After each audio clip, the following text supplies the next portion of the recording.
J-Dubs. This is JK'z Rewatchable Hour news skit. Dueling mics because I'm unsupervised and I have unlimited access to Amazon Prime. I'm just a click away. That's why I have double mics because I keep on buying stuff. I am sitting here with a friend of mine named Angela. We are going to talk mental health. We are going to talk about some other issues and diabetes. Please welcome to the show, Miss Angela. How are you doing, Angela? I'm hanging in there. I wish we had a longer weekend. I think there should always be a day in between Saturday and Sunday, but nobody ever wants to try to find that day. So I actually had made a joke about it when I was in school that there should be a day after Sunday before work, where literally all you do is like don't get out of bed and you just chill. And someone in one of my classes said we had that. It was Sunday, and then people started working on Sunday and doing things on Sunday, and so even if we had that extra day, no one would use it for the purpose that it was meant for. I hear that. So we were just talking before the show, and you are really big into mental health and all the aspects. One of the questions I'm going to ask you just to start the show is, in your opinion, and there's no right or wrong answer, what does mental health mean to you? Well, it's tough. I think that everyone needs therapy, but that as a therapist, of course, I would say that. But no, I think that generally speaking, humans at this time don't have enough coping skills. I think that a lot of people are using social media and they're listening to other people who have maybe figured out their own type of things to do, but because everybody is on saying like I did this, they're taking that as gospel and as researched evidence-based information. And so that it can be difficult for people in my profession because you get all of those TikTok videos that say put a finger down if you can't sleep at night, and put a finger down if you, and then they're like you have autism or you have ADHD or any number of, everyone's a narcissist right now. That's pretty much what TikTok is telling people. If you actually look up research on things like that, the percentage of actual narcissists in the world is not that high. And that's the world, not even like America. So I think people are using some mental health words as like buzzwords, and they just throw them around all the time and don't know what they mean. People misunderstand gaslighting, just all kinds of stuff. And so I think that it's important. The concept is important. Like understanding mental health is important. And I'm happy that more light has been shined on mental health as a general concept.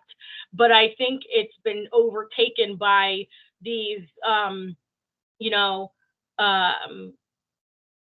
content creators that just want to get views. And it's kind of like those psychics. They're going to give you these broad like concepts. And it of course, if I said to you, do you ever have trouble sleeping? Yep. Who doesn't have trouble sleeping, right? But it also doesn't, like if you went onto Google and said I have trouble sleeping, you could get a diagnosis of cancer, right? Like being fatigued is a symptom of like 100 different illnesses, right?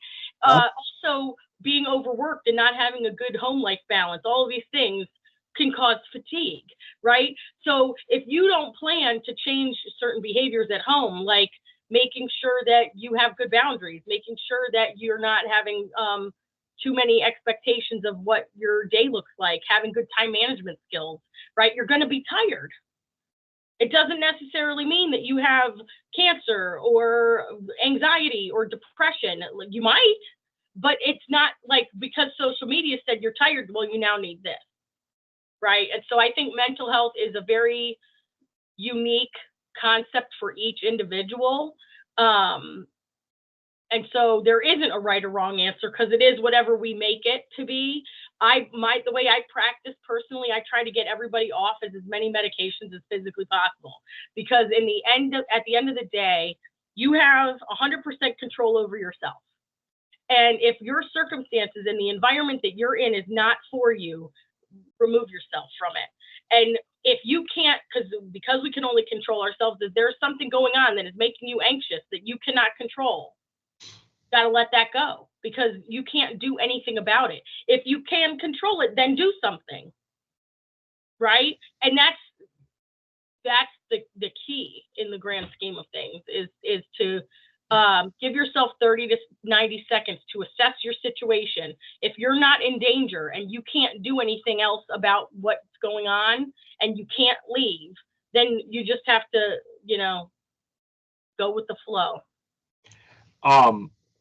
I have done probably 6 different mental health shows, and this is the first time that just right off the bat, you captured my attention 100%. I listened word for word, and I'm not saying that I'm right, that you're wrong, you're right, and I'm wrong. I absolutely agree with your assessment, because for somebody who dealt with mental health majority of his life, who always walked with their head down, and who now tries to give people a different perspective on how to look at things, I absolutely just respect the hell out of what you just said. That was 100% exactly how I see things, and definitely just got to give you the respect right there. And it's not just because you agree with me, it's just because sometimes, people need like-minded people that think like them. But I like the way that you said, if there's a problem at home, does not mean that it's this. It could be this, but you got to figure out what the problem is. And that is a powerful message. I just, one more time, I just want to say I respect the hell out of that. That was perfect. Thank you for that. The thing that people don't realize, and I tell most of my clients this, when you are anxious, what happens to your body? You get nervous, you get fidgety, you get like, you can't stay seated, you can't stay still. Your heart races, your blood pressure goes up, you get a little sweaty, right? Yep. Now, what would happen to your body if, like, who's a famous person that you would like lose your mind to meet? Oh God, I don't know. I'm 50 years old almost, so I don't know. Maybe I'm a huge Keanu Reeves fan. I get it. Yeah. Okay. So what would happen if he walked in right behind you just now? What would happen to your body? It would probably tense up, and I would just be like, oh my God, I'd be like, yeah, excited, jittery, sweaty, your heart rate will go up, your blood pressure, right? So your body doesn't know the difference between anxiety and excitement. It's the same. And the only thing that tells you that you're nervous or afraid is your brain. And so that's where the 30 seconds to the 90 seconds is important, because you have those physiological feelings. And then the next thing you have to do is go, am I in danger? Or maybe I'm excited. So the example I use with people a lot is, like, for people who have public speaking fear, right? And it's like, oh, I have to give this talk in front of, 100 people, and I'm so nervous I'm going to throw up, right? And then, but instead I say, well, how about thinking of it like this? Oh my God, I'm so excited to tell these 100 people all this information I have. Absolutely. Because the feelings are the same, but your brain has now told your body that you're excited and not afraid. I absolutely love that analogy. And you're right. Because one of the things that I tell everybody is you should figure out what the problem is first, so you can make the steps to deal with it. And I am absolutely just loving this interview. I love your outlook, because you know how many people just are they don't think that there's another way to do things. That is just powerful of what you just said. And even if we just change one person's life, then this interview is a success. Yeah. Obviously on this show, we don't force anybody. We don't make anybody do anything. Was there a time in your life, if you want to share, that you were not where you are right now? All the way up until about 4 years ago, probably. Okay. I lived in a state of depression and anxiety for the longest time. And I think part of mental health is finding the click, like what clicks for you. So, and therapists talk about this with patients and clients all the time. Sometimes you meet a therapist and you just, whether you don't like them personally or you don't like their approach or any number of things, there can be, any number of things where you just don't vibe. And when you find the therapist that you vibe with, your change can happen, right? And so I had seen therapists from when I was 16 to when I was like 25. I had different therapists, and I get so frustrated because people would say things like, oh, how do you feel about that? And that's not a bad question. And some people need therapists like that. They don't have a person to talk to, and they need someone to bounce their ideas off of. And, if that's the kind of therapist you need, they exist, right? The other thing that we learned in graduate school was, like, you say something, or the client says something, and then you basically summarize what you just heard. And I always thought, I know what I said. You know what I said. Why do I need to spend 3 more minutes hearing back what I said to you? So I try really hard, unless I need to clarify something, I try not to repeat back, what I heard or summarize what I heard, unless it is for a clarification purpose. It's like, well, hey, or if I feel like the client is counteracting something that they said before. So it's like, you just said that you don't like dairy products, but like 2 weeks ago, you talked about how excited you were about, going and getting ice cream and all of this stuff. So, like, I'm just curious, do you not like dairy, or you like dairy? Like, what's going on? Which is a silly example, but I do empathetic confrontation. So it's like, if you're saying I don't like this, and then the next time I see you, you're like, this is the best thing ever, I want to know why that's changed, right? But I am hey, we're going to do solution focus. We're going to think of all the different things that could help you and try to find the best path. I had a therapist that was like that to me, which was what flipped the switch. So she kind of gave me a different perspective and reframing certain things in my life that, people actively, because I had anger issues. I had a lot of anxiety. And then with the diabetes, I had some depression. And so I can't make the diabetes go away. All I can do is take as good a care of myself as I can, and whatever happens, happens. And when that clicked for me, the diabetes was easier to deal with. With my anxiety, it was what can I control about the situation, and do whatever I can to do that, and plan for contingencies. Once I got that under control, my anxiety is, almost non-existent. Now I only have a few phobias, which there is a difference between a phobia and anxiety. And then with the anger, this one was key. People actively try to upset us, right? And they'll go for the jugular, and they'll say just ridiculous things because they want you to engage in that way. And so you can't fight with someone if the other person is not fighting back. Right. And so one thing that I had learned that I also teach other people is, it's like, if you were to say like something mean to me, I could say back, was it your intention to hurt my feelings?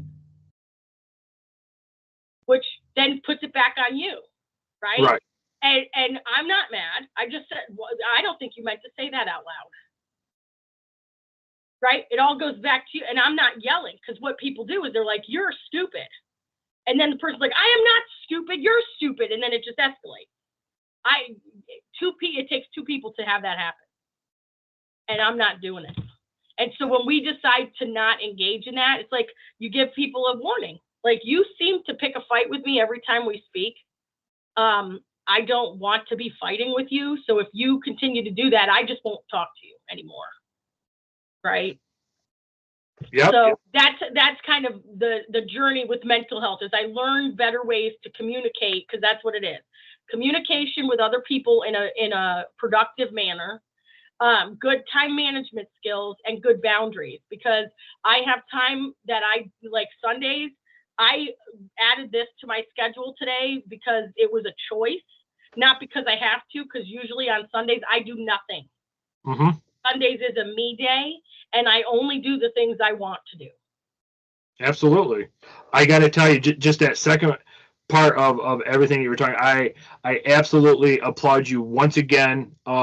This is very powerful and very knowledgeable little nuggets that you were dropping. I'm sitting here just shaking my head. Yes, I cannot say thank you enough for the way you were saying it, because I think sometimes people just get they get comfortable with just hearing the same thing, and you're just blowing up that comfort zone, which I respect you. I got to just so change happens in the discomfort. You're not supposed to be distressed, but like, have you ever been to the gym and a personal trainer says, you know, do 3 reps, and you do the 3, and the third one is so hard, right? And the trainer says, okay, now do 1 more, right? Because your muscles are at their breaking point, and when you push 1 more, you're uncomfortable, but it is what helps build the muscles. It's exactly the same with mental health and changing your outlook. Like, if you don't like public places, you go out into, like, with 5 people and you get a little anxious, and then you add like 7, and then it's like 10, right? And each time you get used to the discomfort, and then you have to ask yourself, what is making me uncomfortable right now? Right? And so you want to push yourself through that, or you'll never work it out. And then you'll be in your house talking to no one, just on the internet, and that's no good, right? And so it's about the ability to change. There is a quote that I love that says, you will remain the same until the pain of remaining the same is greater than the pain of change. I like that. That is, I'm gonna have to rewatch this show, and I'm gonna have to write that down. I'm gonna that is perfect. That was, wow. That's gonna hit home to some people. I already can tell. You had said it earlier. You have diabetes. Mm-hmm. If you we got about 13 minutes left. If you just want to talk about when you first were diagnosed with diabetes, what you went through to where you are now, because I got to tell you, your mindset is like is second to none. So now I'm just telling you, I am really impressed. I am so just blown out of the water by your mindset. So, and I know if somebody's listening to this and they say, oh, I have diabetes, but I don't know what to do, maybe, they'll be like, oh, this Angela person. So if you would, whatever you feel comfortable, if you want to tell that part of the story. I was 4. It actually was right around this time. I believe it was close to my birthday, if I'm remembering correctly, around when I was 4. So in March of 85, or 86. Anyway, I was in the hospital for about a week because my parents didn't know that I was diabetic. They didn't have screening like they do now. And so my blood sugar was really high, and it was bad. So when you're a kid, you don't really understand. For people who have kids, they know it's like, you got to go get your kids, their vaccinations, and they hate it. And it's about trying to get your kid to not hate going to the doctor because they go to the doctor for shots. But then basically I had to get, in the beginning, I think it was like 2 shots a day, 1 in the morning and 1 at night. And as a child, all you know is my parents are hurting me on purpose. And so that was a struggle as a kid, because, your parents are supposed to protect you, right? So I had a lot of resentment and anger towards my parents in my younger years, because I didn't understand the concept, because you're a kid, you don't understand that. So there was a lot of animosity growing up, and I didn't even express that all the time verbally. I just would act out, because I hated it, hated the shots. I had to go to some diabetes camps. They usually teach kids how to take care of themselves with the diabetes, and I was not having that. When I was a teenager, I, tried to take myself out of this world. Didn't work, and pretty much pushed against the care of the diabetes for the longest time. And because of that, I have diabetic retinopathy, so I'm legally blind in my right eye. I have peripheral and autonomic neuropathy, so my body doesn't function on the inside or the outside the way it's supposed to. I have edema in both of my legs and the startings of kidney disease, diabetic kidney disease. So it's not great. It hurts. I have chronic pain because of it. But when I was old enough to give a shit, excuse my French, I realized that my doctor wasn't listening to me. So there were certain concerns that I had that I felt weren't being heard. And when I got a new doctor, things kind of shifted and I started to feel better. It took about 3 months after that. But that was, I think I was like 35 or so. And I'll be 43 in a month. So, I waited a little longer than I should have to advocate for myself in the health, department. But it's been a journey. But now, at least the people that are around now, they have screening for type 1 and type 2 diabetes that's fairly straightforward. People are more accepting of people with autoimmune issues and or eating like dietary restrictions, which was not so much of a thing when I was a kid.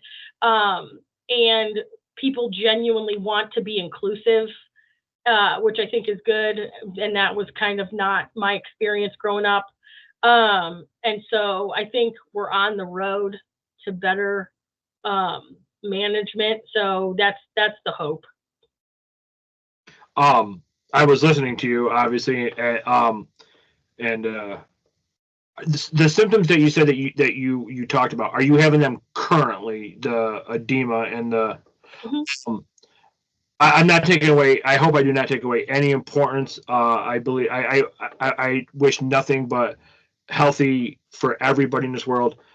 Your mindset with what I'm telling you, it is second to none. This is a very. I was not. Obviously we had no idea of who each other is or was. All we knew is I asked you to come on the show and talk for a little bit, and here you are with, you're not only helping people, but you're can I say dealing with diabetes? Is that fair? Okay. Yes, but your outlook on life and your mindset is blowing me away, which is good because we need more stories like this to reach millions of people. Well, what good would it do to be twiddling my thumbs? Absolutely. Right? I did that. It didn't work. Right? So, I could go get on disability. I could sit at home and I could do nothing and just be miserable. That's choice. It wasn't fun, and it's isolating, and it's boring. It's so boring. And so, I haven't been doing mental health for my whole life. I was a hairdresser back in 2000 before I lost my vision, and then I lost my vision, and I was a singer for 10 years. And then I only had just recently gone back to school to be a therapist. In 2015, I've gotten an associate's degree, and then in 2021, I got my bachelor's degree in psychology, and then in May, this past May, I got my license and master's degree in clinical mental health counseling. So you're never too old to pivot. So do that, because nobody likes to be around someone that's bitching and complaining all the time. And if you're doing that, you have to ask yourself, what do I want? And then go do it. And it's not, I don't think that it can be done instantly, but I knew I wasn't sure I could do school. And so instead of signing up for a bachelor's degree, I was like, I'll just go to community college, see how I do. And then I ended up finishing community college and going right into my bachelor's program, and then right into I hadn't even graduated my bachelor's program before I was accepted into my master's program. So you can do it. You could do almost anything. You just have to find what the first step is. And sometimes it's a big step and sometimes it's a small step. There are people who have such severe depression that the only thing they're capable of doing every day is getting out of bed and making their food. And if that's it, then do that first. Mm-hmm. I am just sitting here just like absolutely just amazed at your story. Just I think your will to achieve, if that's fair to say, is just like inspiring. I just yeah, this video, this story is going to be audio and it's going to be video, is going to change so many.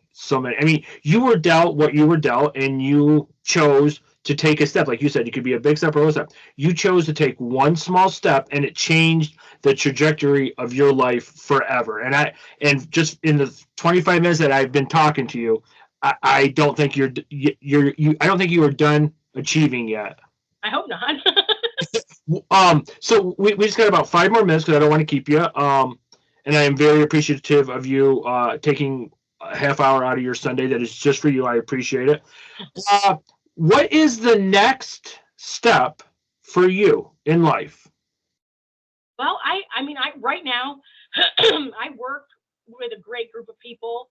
I get to see clients. I specialize in anxiety disorders and couples therapy, actually.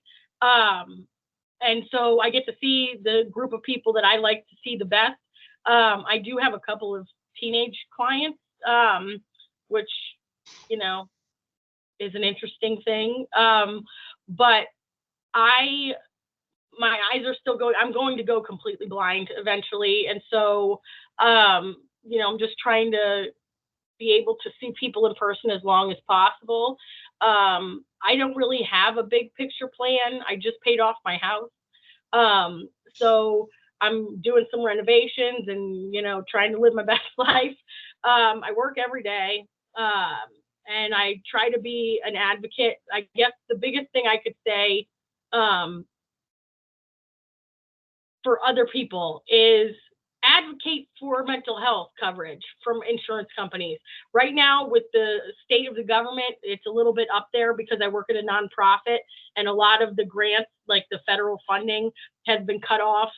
And so there's a little bit of a struggle for that. And so I don't get political generally, but it's like we need the money for that, for mental health. A lot of insurance companies aren't reimbursing social workers and counselors and psychologists and psychiatrists and all that stuff the way that would be more beneficial for the community. And so I think advocating for good mental health coverage is my focus, at least for the next couple of years until we have stuff figured out, or making it a livable wage for me and a fair price to pay for clients. Because right now, I think if someone were to pay out of pocket, it's $120 per session for someone to see me without insurance. I don't know what the coverage is for insurance, but it's just not ideal. And we deal with life and death stuff, you know, like I have clients that are ready to just be done. And I hate that people feel that way because everyone is loved by someone. And as hard as it can be right now, and this is coming from someone who also did not want to be here, everyone has a purpose. You just have to find what it is. And if you haven't figured it out yet, that should be the first step, is finding out what your why is. And I think you said 4 years ago you found out your why, and so you know, I just want to say thank you for sharing some of the personal things that you shared. I'm glad that you felt comfortable enough, because to me that is part of mental health, making somebody comfortable talking. I think we need to have more talkers, and I can't wait to see where you are in like 5 years. You know, maybe you'll be, you know, standing on the lawn of Congress, you know, changing how everything is, and for the better, because you have just an amazing phenomenal story. It's your why. It takes people a long time to find what they should be doing in life, not what they should and want, but I think should is a more powerful word. Yeah. If there's anything else you just wanted to share, I just wanted to give you just another minute. I didn't want to, cut you off because everything that you say is very important. It's very powerful. It's cliche, but like, if you do something you love, then you don't work a day in your life. And that's not to say that you don't have days where you're tired or where you just kind of don't want to do it, because that will always happen. But I think the percentage of days that you feel that like, ugh, is way less when you're doing the thing that you love to do. 100%. And you're doing a phenomenal job. But I just want to say, Angela, thank you for coming on the show. This is actually the second episode of Dueling Mics Unsupervised with Amazon Prime. But so I just want to say thank you. I'm going to let you go here in a second, but this is J-Dubs for JK'z Rewatchable Hour. I just implore everybody that if you're struggling with an issue, reach out to somebody. They will help. It's 2025. It's okay to not be okay. Angela, I just want to say thank you. I want you to have a blessed day, and I can't wait to see where you are in 5 years. Thanks so much. I will talk to you soon. Thank you.